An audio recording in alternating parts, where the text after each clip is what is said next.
A chiedere risposte sono anche le scuole guida che dall'inizio della pandemia hanno visto il loro codice Ateco attivo, ma il core business, i corsi e lezioni di scuola guida bloccati. Siamo stati aperti e ad incasso zero. Sintetizza così la situazione Cristian Filippi, segretario nazionale Autoscuole Confarca. Impossibili le lezioni online per le autoscuole, di fatto verrebbe meno il principio di controllo da parte dell'amministrazione, così tutto si è fermato da ormai 2 mesi con inevitabili perdite di fatturato.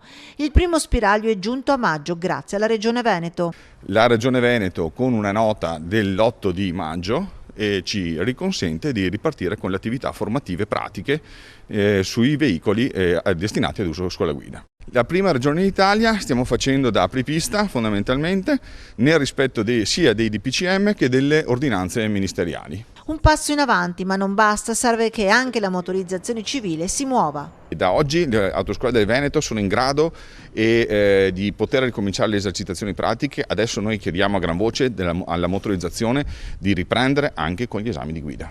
Chiediamo dei protocolli che non arrivano, chiediamo di essere messi in grado di lavorare.